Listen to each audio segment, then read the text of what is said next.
Assalamualaikum warahmatullahi wabarakatuh.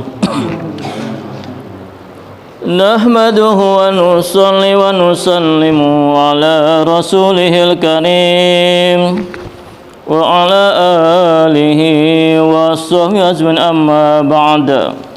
Bab 2, malam Lailatul Qadar. Di antara malam-malam Ramadan yang terkenal dengan kebaikan dan keberkahannya yang sangat besar, terdapat suatu malam yang disebut sebagai malam Lailatul Qadar. Al-Quran telah menyatakan keutamaannya yang lebih besar daripada 1000 bulan.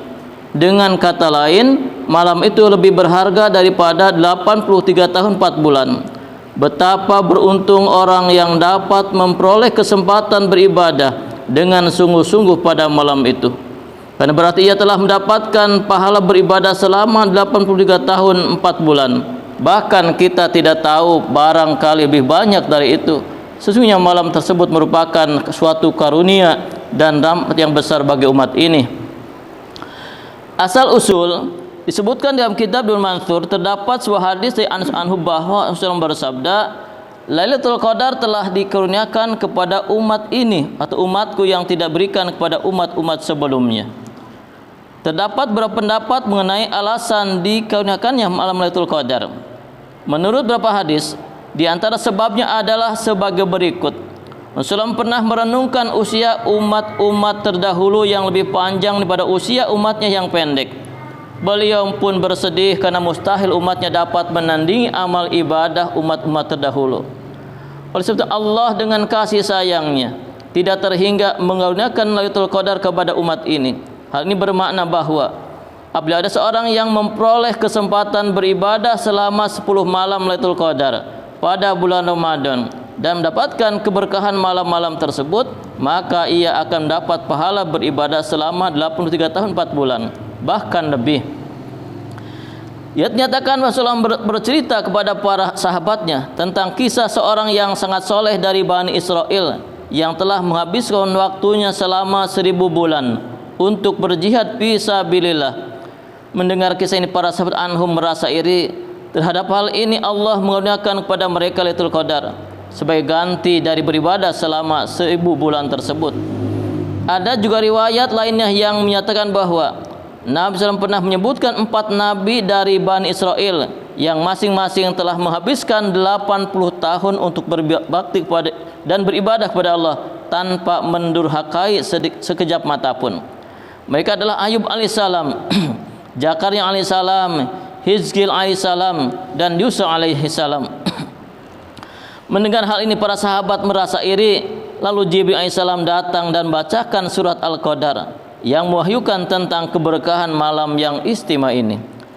Masih ada riwayat lainnya yang menerangkan asal mula dikaruniakannya malam Lailatul Qadar. Meskipun dalam satu masa, perbedaan ini secara umum disebabkan oleh keadaan yang berbeda yang mengakibatkan ayat ini turun. Oleh karena itu penafsirannya dikaitkan dengan kejadian pada masa tersebut. Terlepas dari riwayat mana yang kita terima, yang penting Allah SWT telah mengaruniakan kepada umat ini malam Lailatul Qadar sebagai nikmat yang besar. Lailatul Qadar adalah karunia Allah dan hanya orang-orang yang mendapat taufik yang dapat beramal di dalamnya. Betapa beruntung orang-orang yang bertakwa yang tidak pernah meninggalkan ibadah pada malam Lailatul Qadar sejak mereka balik. Mengenai penentuan malam ini terdapat sekitar 50 perbedaan pendapat kalangan alim ulama. Saya tidak akan menyebutkan satu persatu, namun pendapat yang banyak terima akan diuraikan di sini. Kitab hadis yang bahas keistimewaan dan malam Lailatul Qadar ini melalui berbagai riwayat. Karena Al-Quran sendiri telah menyebutkan tentang malam tersebut dalam sebuah surat yang khusus, kita akan memulainya dari penjelasan mengenai penafsiran surat Al-Qadar tersebut, yang saya ambil dari tafsir Bayanul Quran susunan Syekh Ashraf Ali Thanwir alaih dan beberapa tambahan dari kitab-kitab lainnya. Bismillahirrahmanirrahim. Inna anzalnahu fi lailatul qadr. Sesungguhnya kami telah menurunkannya Al-Quran pada malam kemuliaan. Ayat di atas telah menyebutkan suatu kenyataan bahwa pada malam istimewa itu Al-Quran telah diturunkan dari Lauh Mahfuz ke langit dunia. Kenyataan ini cukup memperkuat bukti kemuliaannya. Al-Quran yang begitu agung diturunkan pada malam ini. Keberkahan dan keutamaan lainnya juga tertulis di dalam surat ini pada ayat berikutnya agar menarik perhatian, maka diajukanlah sebuah pertanyaan. Wa ma adraka ma Lailatul Qadar. Dan tahukah kamu apakah malam kemuliaan itu? Dengan kata lain, pertanyaannya adalah tahukah kamu betapa besar dan penting malam ini? Tahukah kamu akan bersarnya nikmat dan karunia pada malam ini? Ayat berikutnya menerangkan keagungan malam tersebut. Lailatul Qadri khairum min alfi syahr. Malam Lailatul Qadar itu lebih baik dari 1000 bulan. Artinya pahala beribadah pada malam ini lebih baik dan lebih besar daripada pahala beribadah selama 1000 bulan. Dan kita tidak tahu seberapakah yang dimaksud lebih besar itu. Tanazzalul malaikatu warruhu fiha biidni rabbihim min kulli amr. Pada malam itu turun malaikat-malaikat dan malaikat Jibril dengan izin Allah untuk mengatur semua urusan. Sebuah penjelasan yang indah mengenai ayat ini telah dikemukakan oleh Imam Raji alaih yang berkata bahwa ketika manusia pertama diturunkan ke bumi, para malaikat melihatnya dengan penuh keprihatinan sehingga mereka bertanya kepada Allah, "Mengapa engkau jadikan khalifah di bumi orang yang akan berbuat kerusakan dan menumpahkan darah?" Sebagaimana halnya jika ibu bapa memperhatikan asal usul manusia, itu dari setetes mani mereka akan memandangnya dengan rasa jijik sehingga dianggap sebagai sesuatu yang mengotori pakaian dan perlu dicuci. Namun ketika dari air mani itu Allah menjadikan seorang bayi yang cantik, mereka pun mencintainya dan menyayanginya. Demikian pula jika seorang beribadah kepada Allah dan memujinya pada malam kemuliaan, maka para malaikat akan turun kepada mereka meminta maaf atas ucapannya dahulu tentang manusia. Dalam ayat ini disebutkan lafaz warruhu dan ruh. Yang dimaksud adalah Jibril alaihissalam yang turun ke bumi pada malam tersebut. Para ahli tafsir memberikan beragam penafsiran mengenainya. Kebanyakan di antara mereka sepakat bahwa yang maksud ruh di sini adalah Jibril alaihissalam. Menurut Imam Raji, inilah makna yang paling tepat.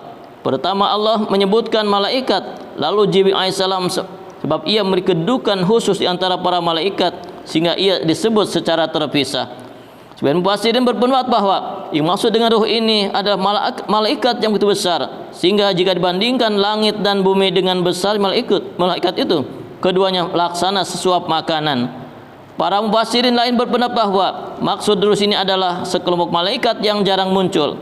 Malaikat itu hanya muncul pada malam Lailatul Qadar dan hanya dapat disaksikan oleh malaikat lainnya pada malam tersebut.